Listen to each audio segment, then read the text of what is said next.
Darkness, silence, then laughter. Not the warm kind of laughter, but the cold, hollow mockery of empires that ruled the stars. To them, humanity was nothing. A curiosity, fragile bodies, short lives, soft voices. Cute, they whispered. Harmless, whisper pause. They looked at our smiles, our clumsy diplomacy, our stubborn need to explore. And they mistook mercy for weakness. They believed kindness was fear. They thought of our laughter meant submission, rising pitch. But history has never been kind to those who underestimate humanity, because beneath our fragile skin burns a fire older than their empires, fiercer than their armies, a fire called defiance. The first time their laughter broke, the first scream tore through their arrogance. The galaxy finally understood what it had awoken. Humanity does not break. Humanity does not kneel, beat.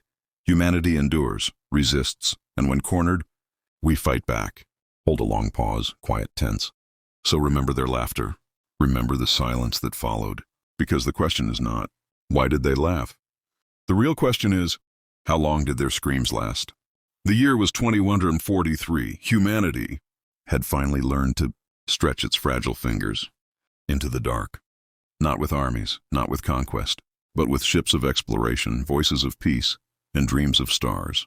In the colony world of Haven 7, mornings looked almost ordinary. Children ran through fields under two suns, their laughter carried by winds that smelled faintly of iron and rain. Farmers bent their backs over soil that was not Earth's, yet somehow felt like home. And in the center of the settlement, towers of steel and glass reached skyward, glowing against alien skies like beacons of human stubbornness. Dr. Elena Merrick walked those towers every morning. A scientist, a dreamer, a mother, she had crossed light years with her daughter, Anna, to prove that humanity's future wasn't bound to Earth alone. Elena's days were filled with charts, soil studies, endless data, but her nights were spent sitting by the window, holding her daughter close, whispering stories about the oceans of Earth, about cities that glittered like constellations. She believed with every fragile piece of her soul that humanity's future could be peaceful, that the galaxy might one day look at humans, not with fear, not with contempt, but with respect. Whisper, pause, but far above Haven 7, in the silence between stars, eyes were already watching. The Kroll Dominion, a species older than human civilization itself. Their ships lingered in the void, vast shadows blotting out the stars. They were amused by these fragile creatures, daring to plant flags on worlds that were never theirs. To the Kroll, humans were not rivals, not even enemies. They were pets who had wandered too far from the yard. Elena knew nothing of them, nor did the children laugh in the fields, nor the colonists singing old Earth songs by firelight, voices trembling with both fear and hope. But subtle warnings began to creep in. A farmer's livestock vanished overnight, no tracks left behind. A comms officer swearing he saw a signal, a whisper of alien code. But the system showed nothing. And at night, Anna sometimes woke up screaming, saying she saw shadows moving in the stars. Elena brushed it off as nightmares. She had to, because to admit otherwise, to admit that something was out there, circling them like predators in tall grass, would mean shattering the fragile dream of Haven 7. Yet dreams can shatter with the lightest touch. In the council hall, arguments grew sharper. Some spoke of strengthening defenses, preparing for war. Others laughed it off, sarcastic tone. War? With who? Humanity hasn't even been noticed by the great empires. We're too small to matter. But the truth was simple. Humanity had been noticed, and in the silent void above, Kroll did laugh. A laugh that would soon turn to something else. For now, the people of Haven 7 lived in fragile peace. They planted their crops, told their stories, and loved their children. They had no idea that their laughter would soon be drowned out by screams. If this story already has you hooked, if you want to see how humanity responds when the galaxy pushes too far, make sure you subscribe, like this video, and share it with someone who believes in humanity's fire. Soft, distant. At first, it felt like a storm on the edge of hearing, a flicker on the long-range arrays, a shadow where no shadow should be, something vast, just beyond the veil of stars, short, sharp. Then the sky broke. A million shapes spilled out of the void, armada upon armada, a living cloud that swallowed constellations. Kroll warships hung like black mountains above Haven 7. Their hulls were not metal, but something like a compressed night, slick, alive and cold. A silence rode their arrival, so thick it felt like pressure on the chest. Whisper. They hovered. They watched. They chose. The first salvo was not aimed at military targets. It was aimed at the heart. Buildings folded like paper. Crops turned to ash in a single breath. Towers that once stood as beacons of human stubbornness, towers where Elena walked each dawn, crumbled into dust. The Kroll did not merely destroy. They are unmade. They were erased. They took what they wanted and left nothing but hollowness. Short burst. People ran. Children screamed. Radios screamed back static. Human fighters, brave, ragged, and determined, launched into the sky in ships patched from old designs, from reclaimed scraps. They climbed toward the Kroll like moths toward a star, small and doomed but refusing to turn away. We lost the first battle in an hour. We lost the second in half a day. We learned the shape of their cruelty in those hours. They did not execute all at once. They experimented. A patrol ship descended and took one of the colony's livestock. No blood. No broken fences, only the hush of absence. A week later, a tractor vanished from a field, leaves still wet with morning dew. People began to whisper that the Kroll were not merely conquering. They were cataloging. Beat. Elena found the first evidence in the soil lab. Samples that should have been full of life now held strange. Glassy residues, patterns, codes, short, a fingerprint of an alien process. Her hands shook. Not from fear at first, but from recognition. Science had taught her to read patterns. Patterns meant intent. Intent meant plan. Transition, rising pitch. Anger came next. It arrived like a drum, slow and steady. At first the anger was private. Faces set. Mouths hardened in a way that made old friends look unfamiliar. Then it went public. The council in Haven 7 erupted. People shouted. They threw history at one another. Memories of treaties, of hopeful diplomats, of the dream of peaceful exploration. None of it mattered when your child's bedroom was gone. Short staccato. How dare they? Someone spat. How dare they treat us like pets? How dare they take it without asking? Kroll's laughter, remembered. In the hush between bombs, stoked something dangerous in human. Heart's fury, a precise, hot fury that burned away old hesitations. It turned quiet scientists into strategists. It sharpened the hands of farmers into toolmakers of war. Humanity adapted fast. There was no grand plan, only necessity and instinct. Engineers in the ruins jury-rigged pulse dampeners and redirection fields. Pilots learned to fly low and fast, using the canyons of Haven 7 as shields. Children who had once flown kites were now running supplies through tunnels, their small bodies carrying the colony's stubbornness like contraband. Whisper then building. The Kroll hit hard. They hit without mercy, but every strike taught us how to bend. Every loss taught us how to hide our flame and keep the spark alive. We lost farms. We lost friends. We lost entire neighborhoods that became memories and nothing more. But we did not kneel. Soft reflection and long sentence. In the rubble, people discovered a strange clarity. The kind that only appears when everything is taken away. Faces became maps of resolve. Hands moved with deliberate kindness. Strangers shared food and stories in ways they never had time for before. And in the quiet corners of the wrecked city, a new language of resistance formed, simple. Stubborn acts of care and sabotage braided together into a system of survival. Short, punchy. Then the Kroll tried something crueler. They brought signals into the dreams of the colonists. At night, people woke with static whispers in their heads. The voices not in any human tongue. Anna woke one such night, eyes wide, words tumbling out. She said the stars looked like teeth. She said something cold had pressed against the window, and hummed a lullaby that did not belong to this world. Beat. The Kroll were probing minds now, cataloging fear, measuring the edges of hope. That was the moment the fear turned to something else. A cold, low rage that settled like iron in the belly. It was no longer enough to survive. It was no longer enough to shelter. We had to respond. We had to show that pain would have a price. Short. Small victories became our currency. A stealth team, farmers, and mechanics, and one old radio operator who could translate static like scripture intercepted a Kroll probe and fed it a looped signal. A child's laugh twisted and repeated until Kroll withdrew, disturbed by the noise of human joy. Another group sabotaged a docking bay using a spice grinder and a jury-rigged EMP that scrambled a Kroll harvester long enough for dozens to flee. Each act was a spark. Each spark made Kroll angrier. Their responses quickened. They tightened their net. They sent hunting parties that scoured the ruins for any sign of life. Transition, cliffhanger tone.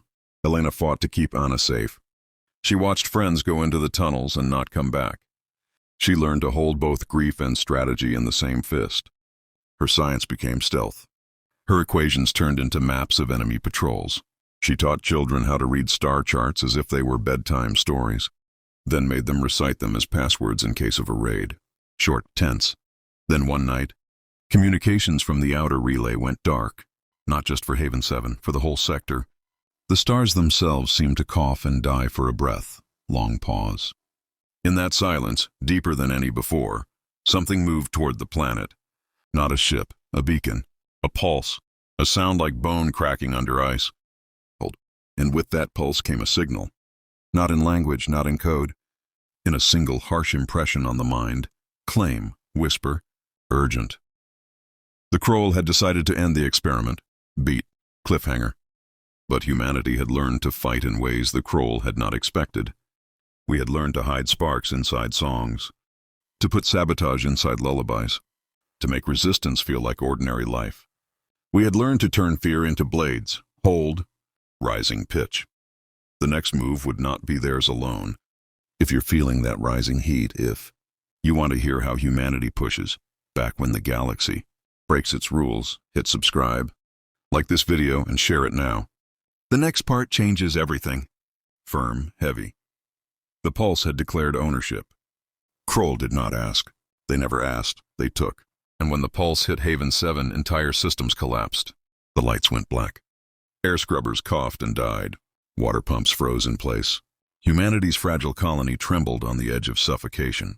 Whisper. It was the perfect end. Written by an empire that believed we were too small to resist. But what the Kroll had never understood was that desperation sharpens humanity into something unbreakable. Short, punchy. The colony gathered in the dark. Farmers, children, mechanics with grease on their hands, soldiers with cracked armor, scientists clutching data pads like weapons. All of them huddled together beneath the broken towers of Haven 7. It was Elena who stood in the circle of flickering lamps. Her voice did not shake. Her daughter's small hand in hers was the only tremor she allowed. Rising. We cannot win by strength, she said. We cannot win by matching their numbers, their weapons, or their cruelty. But what they call weakness, our kindness, our creativity, our laughter, those are the very things they cannot predict. And tonight, we turn those into weapons. The plan was madness. It had to be. Humans would not fight the Kroll fleet ship to ship. They would fight in the only arena left to them, the mind. Engineers tore apart comms towers, fusing circuits with children's toys, scavenged music players, fragments of old Earth songs. Mechanics fed raw power into amplifiers until sparks burned their hands. And Elena, scientist, mother, unwilling warrior, designed a waveform not of silence, not of surrender, but of humanity itself. Beat, a signal that carries every contradiction of our species. It began with a heartbeat, then the laughter of a child, then the cries of war, then whispers of lullabies, then the desperate roar of defiance that echoed through every age of human history. Short, the sound of humanity. They launched it through the broken arrays, knowing the Kroll would intercept, knowing Kroll would laugh until the noise crawled beneath their skin. The first ships faltered, not from damage but from dissonance. Their systems recoiled, unable to parse what they had consumed. The Kroll fed on order, on structure, on cold precision. Humanity fed them chaos, contradiction, fire, beat, rising pitch. The laughter stopped. The screams began. Kroll ships collided, their pilots disoriented by the psychic static of emotions. They could not filter grief, joy, fury, love, all braided into one relentless storm. Towers of black holes burned against Haven's twin suns, but victory never comes without cost. A Kroll dreadnought descended, too massive to be swayed by noise alone. It pierced through the clouds, its weapons ready to scour Haven 7 into glass. And in that moment, humanity chose sacrifice. Pilots, half-trained, terrified, still willing, thrust their patched ships straight into the dreadnought's path. One by one, they lit their engines and hurled themselves like sparks into the dark. Their hulls shattered against the monster, but each death carved weakness into its skin. On the ground, engineers overloaded the last reactor core. The colony would lose its heart. But it would strike at the enemies as well. Elena carried Anna to the evacuation shuttle, pressing a kiss to her daughter's forehead, whispering a story she'd told 100 times, about Earth's oceans, about stars that humans once only dreamed of touching, whisper breaking, "Remember, humanity does not kneel." Then she turned away and joined the engineers at the core. Short bursts. The dreadnought loomed. Its shadow swallowed the colony whole. Systems overloaded. Sparks flew. And with one last cry, the humans of Haven 7 unleashed their fire. A wave of raw energy tore through the skies. The reactor exploded, carrying with it the sound of humanity amplified 1,000-fold. The dreadnought convulsed. Its black hull cracked. Its scream echoed across the stars, a sound no Kroll had ever made before. Beat, long pause. Haven 7 was gone. But the Kroll armada was broken. Anna's shuttle drifted among wreckage, its survivors staring out at the impossible sight. Titans falling. Empires bleeding. The galaxy itself forced to reckon with a species they had called harmless. Low steady, humanity had not won the war. But we had won something greater. We had won the right to be feared. And as the wreckage cooled, and the Kroll silence spread like a wound across the stars, one truth burned brighter than ever. Short, whisper rising, they had laughed at us. But laughter cannot survive the screams. And this was only the beginning. If that gave you goosebumps, if you felt humanity's fire in your chest, then subscribe, hit like, and share this story. Because the next chapter will show what happens when the galaxy finally realizes humanity is no one's pet. Silence lingered where Haven 7 had once stood. No towers, no fields, no laughter. Only drifting fragments, steel, stone, memories caught in the cold embrace of space. For the survivors aboard the shuttles, silence was heavier than gravity. Children pressed against windows, searching for familiar landmarks that no longer existed. Mothers held their children close, whispering lullabies that cracked in their throats. And soldiers, men and women who had stood against shadows far larger than themselves, stared out with hollow eyes, the weight of sacrifice etched into their faces. Elena was gone, along with hundreds who had chosen fire over surrender. Their names were not written in stone, not carved into monuments. Their names lived in the living, in Anna, in every child whose heartbeat carried the echo of defiance. And though Haven 7 was dust, the Kroll had learned something they had never intended to learn. That humanity's weakness was a mask. That beneath fragile flesh lived a will that could not be broken. That when pressed against the wall of extinction, we become something the galaxy had never seen before. We become inevitable. Across the galaxy, whispers spread. Other species heard the echoes of the Kroll screams. Some dismissed them as rumors. Others felt a chill in their bones. And in hidden corners, oppressed worlds lifted their heads for the first time, wondering if the tiny species from a blue planet might be the spark they had been waiting for. Anna would grow with that legacy. Her mother's story would live in her eyes, in the quiet determination of her steps. She would never forget the night the stars themselves seemed to turn against them, nor the moment humanity answered with fire. Humanity had not won, not truly. The Kroll were not defeated. Their empire still stretched across light years. Their fleet still blotted out the stars. But Kroll's laughter was gone, and in its place, silence. A silence born not of contempt, but of something colder, something sharper. Beat, whisper, fear. Humanity's place in the galaxy had shifted, no longer dismissed as fragile, no longer overlooked as harmless. We had been noticed, marked, written into the ledger of powers that shaped the stars. And though the cost had been unbearable, though Haven 7 was ashes in memory, the truth burned brighter than any wreckage. Steady rising pitch, humanity does not kneel. We may break, we may bleed, we may vanish into dust and silence, but from dust we rise, from silence we roar. Hold pause. And long after the towers of Haven 7 are forgotten, long after the Kroll Empire has crumbled into history, the galaxy will still remember the day humanity's laughter turned to fire, rising firm the day the screams began.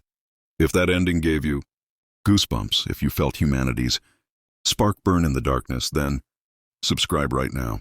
Smash the like button and share this story, because the galaxy has only just begun to learn what happens when they underestimate us.